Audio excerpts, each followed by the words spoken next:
एक छोटे से शहर सूरजपुर में रहने वाला अजय एक मेहनती ऑटो चालक था। वो अपने ऑटो से दिन रात मेहनत करके अपने परिवार का पेट पालता था। उसका जीवन सादगी भरा था, लेकिन उसकी आंखों में हमेशा अपने परिवार के लिए बेहतर भविष्य का सपना चमकता था। एक दिन जब वो अपने ऑटो से सूरजपुर की तंग गलियों से गुजर रहा था, अचानक ट्रैफिक पुलिस ने उसे रोक लिया।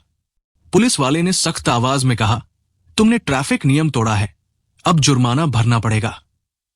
अजय ने हैरानी और मासूमियत से पूछा, साहब, मैंने ऐसा कौन सा नियम तोड़ा?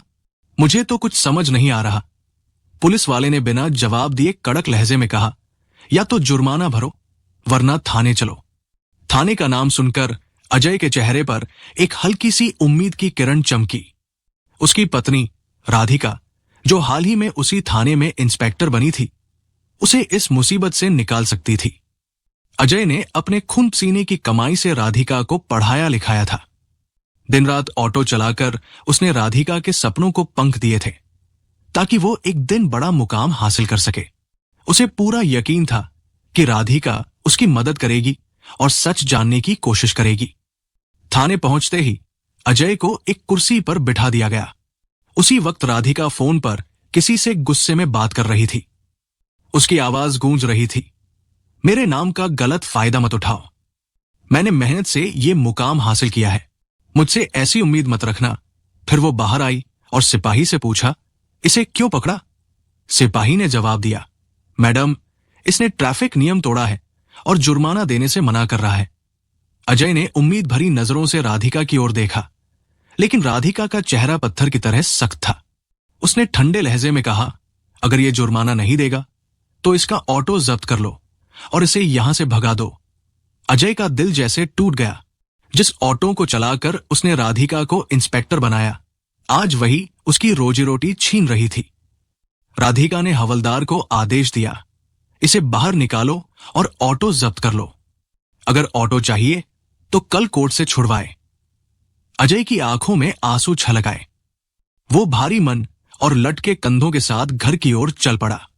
घर पहुंचकर अजय ने अपनी बूढ़ी मां सरस्वती को सारी बात बताई। उसकी आवाज में दर्द था, मां, राधिका इतनी बदल गई है कि उसने मुझे पहचानने से भी इनकार कर दिया। उसी ऑटो को जब्त करवाया जिससे मैंने उसकी पढ़ाई का खर्च उठाया। सरस्वती मां का चेहरा उदास हो गया। उन्होंने धीमी आवाज में कहा, बेटा, याद है शादी के बाद राधिका ने कहा था कि उसे पढ़ना है। हमने कितनी मुश्किलों से उसका खर्च उठाया, लेकिन आज उसने हमें भुला दिया। अजय का 6 साल का बेटा छोटू अपनी दादी के साथ ज्यादा समय बिताता था। राधिका हमेशा अपने काम में व्यस्त रहती थी, इसलिए छोटू अपनी मां से दूर ही रहता था। वो दादी के साथ खेलता, उनके साथ सोता और उनके साथ ही हंसता मुस्कुराता था। राधिका को सरकारी क्वार्टर मिला था, इसलिए वो वही रहती थी और घर बहुत कमाती थी। अगले दिन राधिका थाने में इंतजार करती रही कि अजय कोर्ट के कागज लेकर आएगा, लेकिन अजय नहीं आया। गुस्से में राधिका सीधे अजय के घर पहुंची। वहां उसने देखा कि अजय अपनी मां के बालों में तेल लगा रहा था और छोटू पास में मस्ती से खेल रहा था। बच्चे की ओर किसी का ध्यान नहीं था, फिर भी वो खुश था। राधिका ने गुस्से में कहा, तुम यहां आराम से बैठे हो और ऑटो छुड़ाने तक नहीं आए। अजय चुप रहा। उसकी आंखों में गहरी उदासी थी, मानो उसने सब कुछ खो दिया हो। राधिका ने गुस्से में अजय और उसकी मां पर चिल्लाना शुरू किया, तुम लोगों को बच्चे संभालना भी नहीं आता। क्या ऐसे बच्चे पाले जाते हैं? अगर इसे कुछ हो जाता तो कौन जिम्मेदार होता? अजय ने शांत लेकिन दृढ़ स्वर में जवाब दिया, तुम क्या कह रही हो? बच्चे को जन्म से अब तक मां नहीं पाला है। उन्हें अच्छे से पता है कि बच्चे की देखभाल कैसे करनी है। तुम इस बारे में कुछ मत बोलो। राधिका और भड़क गई। उसने चिल्लाकर कहा, तुम ऑटो छुड़ाने क्यों नहीं आए? मैंने सारा इंतजाम कर रखा था, फिर भी तुम समय पर नहीं पहुंचे। अजय ने गहरी सांस ली और बोला, अगर तुम्हें इतनी चिंता थी तो थाने में ही कह देती कि मेरा ऑटो जब्त न हो। तुम तो बड़ी अधिकारी हो, सच्चाई पता कर सकती थी। लेकिन तुम्हें लगा कि मैं तुम्हारी वर्दी का फायदा उठाना चाहता हूं, जबकि मैंने कोई गलती नहीं की थी। राधिका का गुस्सा और बढ़ गया। वो चीखी, तुम गवार लोग क्या जानो कि ड्यूटी कैसे की जाती है। तुम लोग बच्चे की देखभाल भी ठीक से नहीं कर सकते। इतना कहकर उसने छोटू का हाथ पकड़ा और उसे कमरे में ले गई। वहां उसने छोटू के सारे कपड़े और सामान बैग में ठूंसा और गुस्से में बोली, मुझे तुम जैसे गवारों के साथ नहीं रहना। मैं कब तक तुम्हारी बकवास सुनती रहूंगी। अजय ने शांत स्वर में कहा, अगर तुम्हें यही सही लगता है तो वैसा ही करो। लेकिन छोटू रोने लगा। वो अपनी दादी की ओर इशारा करते हुए बोला, मुझे मम्मी के साथ नहीं जाना, मैं पापा और दादी के साथ रहूंगा। छोटू की बात सुनकर भी राधिका नहीं रुकी। उसने बच्चे का हाथ खींचा और उसे जबरदस्ती अपने सरकारी क्वार्टर ले गई। जब यह बात राधिका के माता पिता को पता चली तो उन्होंने उसे खूब डांटा। लेकिन राधिका अपने पद के घमंड में चूर थी। उसने कहा, मुझे किसी से कोई मतलब नहीं। उसके माता पिता बहुत दुखी हुए और उससे बात करना बंद कर दिया। उसका भाई रवि उसे समझाने की कोशिश करता, लेकिन राधिका उसे भी बुरा भला कह देती। धीरे धीरे वो सबसे कटती चली गई। राधिका ने छोटू की देखभाल के लिए एक नौकरानी मीना रख ली थी। एक दिन दोपहर में मीना छोटू को बाजार ले गई। उसी समय सरस्वती मां भी वहां कुछ सामान खरीदने आई थी। जैसे ही छोटू ने अपनी दादी को देखा, वो दौड़कर उनके पास गया और उनसे लिपट गया। उसकी आंखों में आंसू थे। वो रोते हुए बोला, दादी, मुझे तुम्हारे साथ रहना है, मुझे मम्मी के पास नहीं जाना।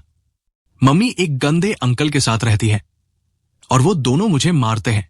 सरस्वती मां घबरा गई। उन्होंने पूछा, बेटा, ये क्या कह रहा है?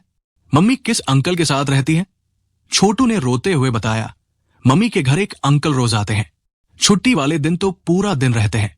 अगर मैं सोता नहीं हूं तो मम्मी और वो अंकल मुझे डांटते और मारते हैं। इसलिए मैं अब सोने का नाटक करता हूं। वो दोनों घंटों बातें करते हैं और जोर जोर से हंसते हैं। मुझे ये सब बहुत बुरा लगता है। दादी, मुझे मम्मी के पास नहीं रहना। तभी मीना बच्चे को ढूंढते हुए वहां आ गई। उसने छोटू को अपनी दादी से लिपटा देखा और उसका हाथ खींच कर ले जाने लगी। छोटू रोते हुए चिल्लाया, मुझे मम्मी के पास नहीं जाना, मुझे पापा और दादी के साथ रहना है। सरस्वती मां ने मीना से कहा, कोई बात नहीं, तुम अपना सामान खरीद लो, मैं तब तक छोटू के साथ बैठती हूं। उनका मन तो चाहता था कि वे अपने पोते को साथ ले जाएं, लेकिन मीना ने साफ कह दिया, मालकिन ने सख्त हिदायत दी है कि बच्चा आपके पास नहीं जाना चाहिए। सरस्वती मां ने छोटू को प्यार से समझाया, बेटा, अभी तुम्हें मम्मी के साथ रहना होगा, लेकिन हम जल्द ही आएंगे और तुम्हें अपने साथ ले जाएंगे। ये कहकर वे छोटू को मीना के साथ भेज देती है और खुद भारी मन से घर लौट आती है। घर पहुंचकर सरस्वती मां का मन बेचैन था। छोटू की बातें उनके दिमाग में बार बार घूम रही थी। वे नहीं चाहती थी कि अजय को यह बात पता चले, लेकिन मजबूरी में उन्हें सब कुछ बताना पड़ा। उन्होंने अजय से कहा, बेटा, आज बाजार में छोटू मिला था। उसने बताया कि राधिका के घर कोई अजनबी अंकल आता है जो उसे डांटता और मारता भी है। अजय ये सुनकर सन्न रह गया। उसने फैसला किया कि वो खुद जाकर सच जानेगा। एक छुट्टी वाले दिन अजय अपनी मां के साथ बिना बताए राधिका के सरकारी क्वार्टर पहुंच गया। उसने दरवाजे की घंटी बजाई। राधिका ने नींद में ही दरवाजा खोला और अजय को देखकर घबरा गई। उसने गुस्से में पूछा, तुम लोग यहां क्या कर रहे हो? सरस्वती मां ने जवाब दिया, हम अपने बेटे और पोते से मिलने आए हैं, इसमें गलत क्या है? राधिका उनकी बात सुनकर चुप हो गई। अजय बिना कुछ कहे घर के अंदर चला गया। वहां का नजारा देखकर उसका खून खौल उठा। कमरे में बेड पर एक नौजवान आदमी लेटा था और छोटू पास में सो रहा था। अजय का गुस्सा सातवें आसमान पर था। उसने राधिका को एक जोरदार थप्पड़ मार दिया। राधिका के गाल पर थप्पड़ पड़ते ही वो आदमी तुरंत उठकर बैठ गया और गुस्से में बोला, ये बदतमीज कौन है जो तुम्हें मार रहा है? राधिका ने उसकी ओर देखकर कहा, यही मेरा निकम्मा गवारपति है। अजय का गुस्सा और भड़क गया। उसका शरीर गुस्से से कांप रहा था, लेकिन सरस्वती मां ने उसे शांत किया और कहा, बेटा, धैर्य रख। अजय ने छोटू को गोद में उठाया और राधिका से कहा, तो इसलिए तुम यहां रह रही थी? दरअसल वो नौजवान कोई और नहीं बल्कि राधिका का सीनियर अधिकारी विक्रम था, जिसके साथ उसका ट्रेनिंग के समय से ही अवैध संबंध था। सब कुछ खुल जाने के बाद राधिका ने बेशर्मी से कहा, अच्छा हुआ तुमने खुद आकर देख लिया। अब मुझे तुम जैसे गवार से कोई रिश्ता नहीं रखना। आज के बाद मेरी शक्ल मत देखना। अजय अपने बेटे को लेकर जाने लगा।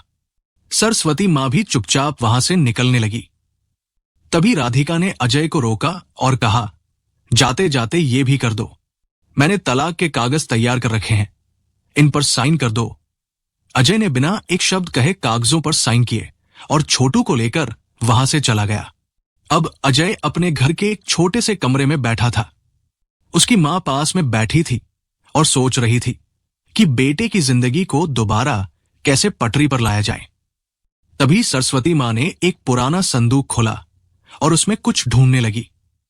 अचानक उन्हें एक कागज मिला। ये एक जमीन के कागजात थे। उन्होंने अजय को दिखाते हुए कहा, बेटा देख, ये क्या है? अजय ने ध्यान से पढ़ा और पता चला कि वो जमीन करोड़ों की थी। अजय ने वो जमीन बेच दी और उसे करोड़ों रुपए मिल गए। अब उनके पास पैसों की कोई कमी नहीं थी। उन्होंने एक नया घर बनवाया। अजय पढ़ाई में बहुत होशियार था, लेकिन राधिका की पढ़ाई के लिए उसने अपनी पढ़ाई छोड़ दी थी। अब उसने ठान लिया कि वो अपनी पढ़ाई पूरी करेगा और एक बड़ा मुकाम हासिल करेगा। उसने फिर से पढ़ाई शुरू की और अपने भविष्य को नई दिशा दी। इधर सरस्वती मां ने घर में अचार और पापड़ बनाने का छोटा सा बिजनेस शुरू किया। राधिका की नौकरानी मीना भी उनकी मदद करने लगी। धीरे धीरे सबने मिलकर मेहनत की और उनका बिजनेस खूब चलने लगा। अब अजय को पैसों की कोई कमी नहीं थी। वो पूरी लगन से अपनी पढ़ाई में जुट गया। लगभग 2 साल बाद अजय का चयन एसपी के पद पर हो गया। उसका नाम मीडिया में छा गया। लोग उसे ऑटो वाला एसपी कहकर बुलाने लगे। इंटरव्यू के लिए लोग उसके घर आने लगे। अजय ने अपनी पोस्टिंग उसी इलाके में करवाई जहां राधिका इंस्पेक्टर थी। लेकिन राधिका की जिंदगी अब पूरी तरह बदल चुकी थी। वो अपने सीनियर विक्रम के साथ अवैध रिश्ते में फंस गई थी। विक्रम ने राधिका का एक वीडियो बना लिया था जिसमें वो रिश्वत ले रही थी। वो उस वीडियो का इस्तेमाल करके राधिका को ब्लैकमेल करता और परेशान करता था। राधिका को अपनी गलतियों का एहसास होने लगा, लेकिन वो कुछ कर नहीं पा रही थी। उसने अजय से तलाक ले लिया था और अब उसका कोई सहारा नहीं था।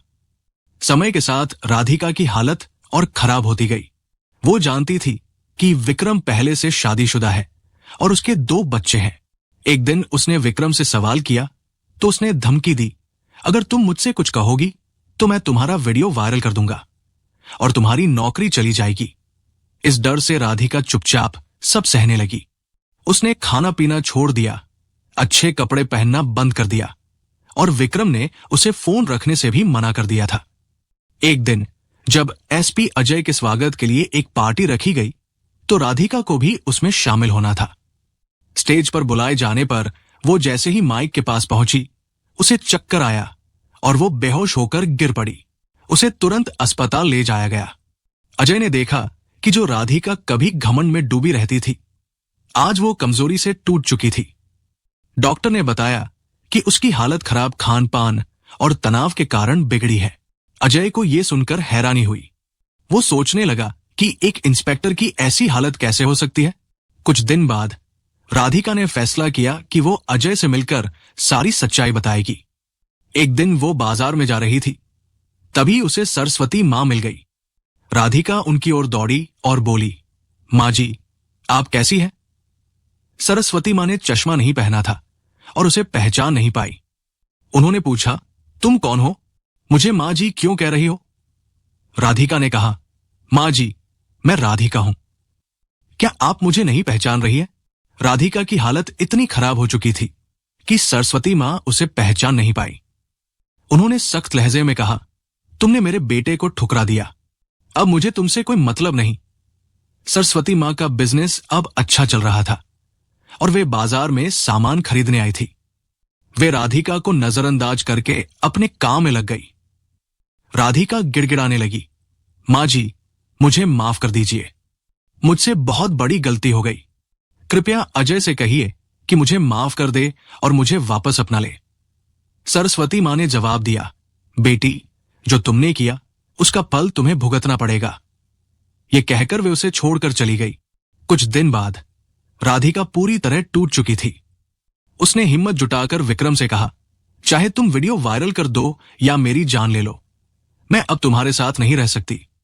ये कहकर वो वहां से भागकर अजय के घर पहुंची और दरवाजा खटखटाया। अजय ने दरवाजा खोला और उसे देखकर चौंक गया। राधिका की हालत देखकर वो समझ गया कि वो मुसीबत में है। उसने पूछा, कौन हो, क्या चाहिए? राधिका ने रोते हुए कहा, अजय, मैं तुम्हारी पत्नी हूं, ये तुम्हारा बच्चा है। अजय ने ठंडे लहजे में जवाब दिया, मैंने तुम्हें तलाक दे दिया है। हां, ये बच्चा अब मेरे पास रहेगा, लेकिन मुझे तुमसे कोई मतलब नहीं। अगर तुम दोबारा यहां आई तो मैं तुमसे बुरा बर्ताव करूंगा। ये कहकर उसने दरवाजा बंद कर दिया। राधिका की आंखों से आंसू बह रहे थे। वो जोर जोर से रोने लगी। सरस्वती मां ने ये सब सुना, लेकिन वे चुप रही। उन्हें पहले से पता था कि राधिका ने अजय के साथ बहुत गलत किया था। राधिका जैसे ही बाहर निकली, उसे पता चला कि विक्रम ने उसका वीडियो वायरल कर दिया है। इस वजह से उसकी नौकरी चली गई। वो पूरी तरह टूट चुकी थी। उसने अपने भाई रवि को फोन किया, लेकिन रवि ने भी उससे साफ मना कर दिया। राधिका की गलतियों की वजह से उसके माता पिता की मृत्यु हो चुकी थी और रवि ने फैसला कर लिया था कि वो अपनी बहन से कोई रिश्ता नहीं रखेगा। विक्रम ने राधिका के साथ तब तक खेला जब तक उसका मन था। फिर उसने वीडियो वायरल कर दिया। अब राधिका की नौकरी भी चली गई थी और वो पागलों की तरह सूरजपुर की सड़कों पर भटकने लगी। उसकी तबीयत इतनी खराब हो गई कि एक दिन उसकी मृत्यु हो गई। दोस्तों, ये कहानी हमें सिखाती है कि गलत रास्तों और गलत फैसलों का अंजाम हमेशा बुरा होता है। अगर राधिका ने अपने परिवार को नहीं ठुकराया होता और गलत रिश्तों में नहीं फंसी होती तो उसकी जिंदगी शायद आज कुछ और होती। अजय ने अपनी मेहनत और हिम्मत से नया मुकाम हासिल किया, लेकिन राधिका अपने घमंड और गलतियों की वजह से सब कुछ खो बैठी। आप क्या सोचते हैं? अगर राधिका ने सही वक्त पर अपनी गलती सुधार ली होती तो क्या उसकी जिंदगी बच सकती थी, या फिर अजय को उसे माफ कर देना चाहिए था? अपनी राय कमेंट में जरूर बताएं और इस कहानी को अपने दोस्तों के साथ शेयर करें ताकि हम सब अपने फैसलों में सावधानी बरतें और सही रास्ता चुनें। जय हिंद, जय भारत।